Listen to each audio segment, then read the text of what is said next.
Artist అవ్వాలి లేకపోతే ఒక మంచి యాక్ట్రెస్గా నేమ్ తెచ్చుకోవాలి అంటే మనం కొంతమంది యాక్ట్రెసెస్ని ఇన్స్పిరేషన్గా తీసుకుంటాం ఎక్స్ప్రెషన్స్లో కానీ ఆ కామెడీ టైమింగ్ కానీ ఆ సీరియస్ లుక్స్లో కానీ అలా మీరు అబ్జర్వ్ చేసే యాక్ట్రెసెస్ నాకు హీరోయిన్ అంటే నయనతార బాగా ఇష్టం తన క్యారెక్టర్స్ కానీ తన యాక్టింగ్ కానీ చాలా ఇష్టం నాకు నయనతారని చూస్తే ఒక ప్రతి హీరోయిన్ కూడా ఇలా ఉండాలని అనిపిస్తుంది నయనతార గారు సూపర్ అండ్ సారీస్కి వచ్చేసేటప్పటికి మళ్ళీ ఏ కైండ్ ఆఫ్ సారీస్ని మీరు ఎక్కువగా పిక్ చేసుకుంటారు ఇప్పుడు పట్టు సారీ ఒకటి కాటన్లో డిఫరెంట్ కాటన్స్ కానీ అండ్ సింథటిక్స్లో కానీ నేను కాంచీవరంలో వింటేజ్ కాంచీవరం బాగా పికప్ చేసుకుంటాను అంటే 120 years బ్యాక్ ఆ బ్యాక్ శారీస్ డిజైన్స్ ఉంటాయి కదా నాకు అవి చాలా ఇష్టం చిన్న బార్డర్స్తో పట్టు వింటేజ్ కలెక్షన్స్ చాలా ఇష్టం కాటన్స్ బాగా ఇష్టం నాకు శారీ ఏదైనా ఇష్టమే క్లాత్ బాగుండాలి కంఫర్ట్గా ఉండాలి క్వాలిటీగా ఉండాలి శారీస్ ఏదైనా ఇష్టం అంతే స్టోర్కి వచ్చేటప్పుడు చాలా మంది ఆర్టిస్ట్ని మీరు ఇన్వైట్ చేశారు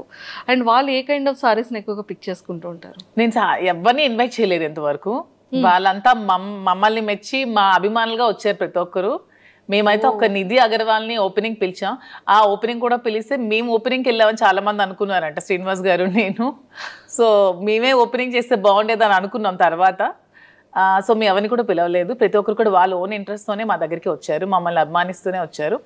వాళ్ళు కూడా నా దగ్గర మ్యాక్సిమం వింటేజ్ కాంజీవరం శారీస్ ఎక్కువగా పిక్ చేస్తున్నారు ప్రతి ఒక్కరు కూడా వింటేజ్ అంటే వింటేజ్ లుక్ ఎందుకు అంత ఎక్కువ లైక్ చేస్తారంటే ఓల్డ్ ఈజ్ గోల్డ్ కదా ఎప్పుడైనా సరే అప్పుడు మనం కాసుల పేరు అప్పట్లో ఉండేవి ఇప్పుడు అందరం కూడా కాసుల పేరు యూజ్ చేస్తున్నాం సో ఓల్డ్ ఈజ్ ఎప్పుడు కూడా గోల్డ్ ఆ కలెక్షన్స్ ఎప్పుడు కూడా బాగుంటాయి ఓల్డ్ కలెక్షన్ సూపర్ అండ్ అంటే ప్రాపర్గా మీ డే రొటీన్ ఎలా ఉంటుంది మీ లైఫ్లో నా డే రొటీన్ శ్రీనివాస్ గారితో మార్నింగ్ నుంచి స్టార్ట్ అవుతుంది ఎండింగ్ కూడా శ్రీనివాస్ గారితోనే ఎండ్ అవుతుంది అతను లేకుండా ఒక రోజు కూడా నేను ఉండలేను మేబీ అందుకే ఏమో బిగ్ బాస్ ఛాన్స్ కూడా వదులుకున్నాను అతన్ని వదిలి మ్యాక్సిమం ఉండలేను నేను ఒక వన్ డే కూడా సో ఎవ్రీడే అతనితోనే అతనికి వండి పెట్టడం నాకు ఇష్టం సో మార్నింగ్ నుంచి టిఫిన్ కూడా నేనే వండి పెడతాను లంచ్ కూడా నేనే వండి పెడతాను డిన్నర్ కూడా దగ్గరుండి నేనే వండి పెడతాను సో అతను అక్కడికి వెళ్తే అక్కడ ట్రావెల్ చేస్తాం స్టోర్కి వెళ్తాం మ్యాక్సిమం నియోజకవర్గంలోనే ఎక్కువ టైం స్పెండ్ చేస్తున్నాం టెక్కల్లో ఒక 15 days ఉంటున్నాం మంత్లీ ఇక్కడ ఒక 5 days ఉంటే ఒక 10 days ట్రావెలింగ్లో ఉంటాం ఇద్దరికి ట్రావెలింగ్ ఇష్టం బాగా ఎవ్రీ మంత్ వన్ ప్లేస్ చూడడానికి ఖచ్చితంగా వెళ్తాం మంత్లో ఒకసారి ఖచ్చితంగా మేము ఏదైనా ప్లేస్ విజిట్ చేస్తాం డివోషనల్గా కానీ అండ్ ఇలాగా ఇది కూడా ట్రిప్ కూడా బాగుంది మ్యామ్ అసలు అంటే 30 days బిజీగానే ఉంటారు 30 days బిజీగానే ఉంటాం ఈవెన్ వన్ డే కూడా ఖాళీ ఉండదు లైఫ్లో ఖాళీ ఉంటే నాకు నచ్చదు అతనికి నచ్చదు బిజీగా ఉంటేనే ఇష్టం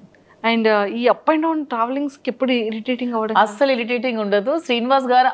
అండ్ ఆల్మోస్ట్ అన్ని కూడా కార్లోనే ట్రావెల్ చేస్తారు మేము వారణాసి వెళ్ళినా కూడా కార్లోనే వెళ్తాం తనకు అసలు కార్ జర్నీ ఇష్టం ఫ్లైట్ జర్నీ అస్సలు ఇష్టం ఉండదు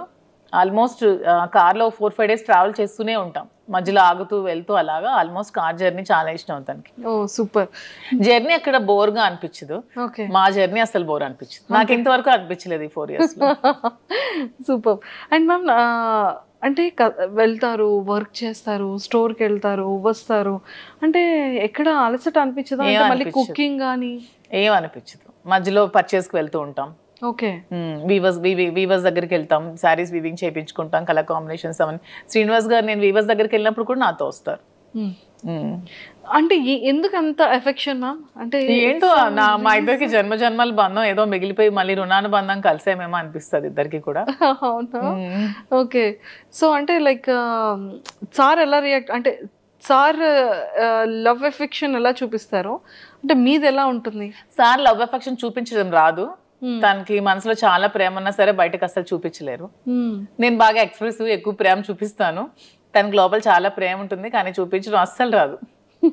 ఓకే అంటే మీకు ఎప్పుడు తెలిసింది ఓకే ఇష్టం ఉంది ఓకే నేనంటే ఇంత అభిమానం ప్రేమ ఉంది అనేది ఏదో ఒక సందర్భంలో బయటకు వస్తూ ఉంటుంది కదా అలా ఉన్న ఏదైనా ఒక సందర్భం అలా ఏం లేదు మా స్టోరీ అందరికీ తెలిసిందే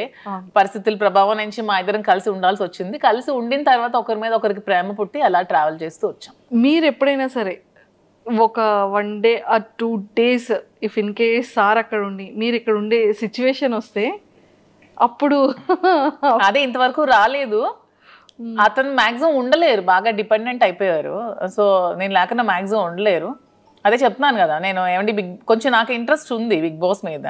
నేను వెళ్తానండి అంటే ఇంక మరి ఇష్టం నేనైతే ఉండలేనని చెప్పారు ఇంక నేను ఎలా వెళ్ళగలను సో ఇంకా చెప్పేశారు అయితే. తనైతే డైరెక్ట్ గా చెప్పేస్తారు, నేనైతే ఉండలేనే, ఇంక మరి నీ ఇష్టం. బయట సోషల్ మీడియాలో చాలా స్ట్రాంగ్ గా వినపడుతుంది బిగ్ బాస్ కి వెళ్తున్నాను అని, బట్ తను అన్ని డేస్ ఉండలేరు, మాక్సిమం ఓకే 1 డే కూడా ఉండలేరు. ఒకవేళ బిగ్ బాస్ కి ఇన్ కేస్ అంటే వెళ్తారో వెళ్ళరో సెకండరీ, వెళ్తే కనుక మీ గేమ్ ఎలా ఉంటుంది మ్యామ్? ఇక్కడ ఇప్పుడు రియల్ లైఫ్ లో ఎలా ఉందో గేమ్ అక్కడ కూడా అలాగే ఉంటుంది. ఎక్కడ కూడా మధు విన్నరే, నేను గెలిచే వస్తాను అంతే అంట. సూపర్. అండ్ మీరు ప్రీవియస్ షోస్ చూసారా బిగ్ బాస్ని? లేదు, ఎప్పుడో జూనియర్ ఎన్టీఆర్ అప్పుడు ఒక షో చూసాను, తర్వాత అంత టైం పాలిటిక్స్ లో ఉండడం వల్ల అంత టైం దొరకలేదు. మేము పాలిటిక్స్ లైఫ్ ఎలా ఉంది? నాకు పొలిటికల్ లైఫ్ చాలా ఇష్టం. ఎందుకంటే శ్రీనివాస్ గారు ఎప్పుడు కూడా నిరంతరం తను ఎక్కువ ప్రజలతో ఉండడం బాగా ఇష్టపడతారు. Morning day routine start day నుంచి ఎండ్ వరకు ఎవ్రీ టైం తను ప్రజలతో ఉండడానికి ఇష్టపడతారు, వాళ్ళతోనే ట్రావెల్ చేస్తారు, ఎవరికైనా కష్టం ఉందంటే అక్కడికి వెళ్ళి హెల్ప్ చేస్తారు. సో అతనితో ఆ లైఫ్ని నాకు చాలా ఇష్టం అనమాట. నాకు కూడా ఇష్టమైన లైఫ్ కాబట్టి అతనితో పాటు ట్రావెల్ చేస్తూ ఉంటాను, అతను చేసిన సేవలన్నీ చూస్తూ ఉంటాను, కాబట్టి అతనితో ట్రావెల్ చేయడం నాకు పొలిటికల్గా చాలా ఇష్టం. Okay. And one more thing ఏంటంటే మ్యామ్, ఒకానొక టైంలో చాలా స్ట్రెస్, అంటే ఈ లైఫ్కి బిఫోర్ 4 years బ్యాక్ వెళ్తే అంటే కంప్లీట్గా ఒక గందరగోళం, గొడవలు కానీ ఇష్యూస్ కానీ, అభిమానించే ప్రజల్లో కొంత నెగిటివిటీ ఆ టైంలో రావడం కానీ. కొంత కాదు, చాలా నెగిటివిటీ వచ్చింది. చాలా మంది కొంతమంది అర్థం చేసుకోలేకపోయారు, చాలా నెగిటివ్గా అనుకున్నారు మా ఇద్దరి మీద. తర్వాత అర్థం చేసుకున్నారు. చాలా స్ట్రగుల్స్ ఫేస్ చేసాం ఇద్దరం కూడా, ఎన్నో నిద్రలేని రాత్రులు గడిపాం, చాలా ఏడ్చుకున్నాం, బాధపడ్డాం, అయినా సరే స్ట్రాంగ్గా నిల్చున్నాం. ఈరోజు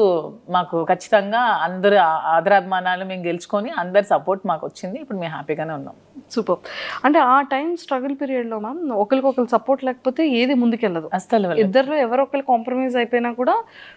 ఒకరి లైఫ్ ఏదైనా సాక్రిఫైస్ అవ్వాల్సిందే ఆ టైంలో. బట్ ఆ టైంలో మీరు తీసుకునే డెసిషన్స్ ఏంటి? ఆ టైంలో మీరు చాలా స్ట్రాంగ్గా హట్టింగ్ అనిపించిన సిచ్యువేషన్స్ ఏంటి? స్ట్రాంగ్ హట్ ఇదే, సోషల్ మీడియాలో చాలా అవమానాలు ఎదుర్కొన్నాను నేను, చాలా కామెంట్స్, అసలు ఎన్ని మాటలు ఒక్కొక్కరు, అసలు వాళ్ళకి ఏం తెలుసు మా ఇద్దరు లైఫ్ కోసం, అసలు వాళ్ళు మాతో ట్రావెల్ చేస్తారా, మా దగ్గర ఉన్నారా, ఏమి తెలియకున్నా ఏమి చూడకున్నా చాలా కామెంట్స్ చేస్తూ, చాలా మెసేజెస్ ఇన్స్టాగ్రామ్లో, సోషల్ మీడియాలో, యూట్యూబ్లో పెడుతూ చాలా ఇదిగా చేశారు. చాలా బాధ అనిపించేది, మానసికంగా చాలా ఒత్తిడి గురయ్యేదాన్ని నేను. కానీ శ్రీనివాస్ గారు చాలా దగ్గరుండి నాకు చాలా ధైర్యం చెప్పి ఈరోజు నేను ఎంత ధైర్యంగా ఉన్నానంటే అన్నిటికీ శ్రీనివాస్ గారే రీజన్. అంటే నిజంగానే ఒక జెంట్ అనే వ్యక్తికి కొన్ని కమెంట్స్ రావచ్చు, లేకపోతే మీడియాలో ట్రోలింగ్, అది అంత పెద్ద ఎక్కువగా జనాలు కూడా దాన్ని ట్రోల్ చేయరు. కానీ యాజ్ ఎ ఉమెన్ ఇన్ని అవమానాలు ఎదుర్కోవడం అంటే చాలా కష్టం, కానీ తప్పదు ఎవరికైనా. సీఎం జయలలిత గారికే తప్పలేదు, నేనంతా నాకు ఆవిడే ఇన్స్పిరేషన్. నేను ప్రతి మూమెంట్లో కూడా నా కష్టంలో ఉన్నప్పుడు, నేను డిప్రెషన్లో ఉన్నప్పుడు నేను ఆవిడ వీడియోస్ చూస్తాను, ఆవిడ నాకు చాలా ఇన్స్పిరేషన్ అసలు. ఆవిడ ఎందుకంటే ఎన్ని అవమానాలు ఎదుర్కొన్నారు, అసెంబ్లీ సాక్షిగా ఆవిడ చీర లాగారు, ఆవిడ జుట్టు కట్ చేశారు, ఆమెను ఎంతో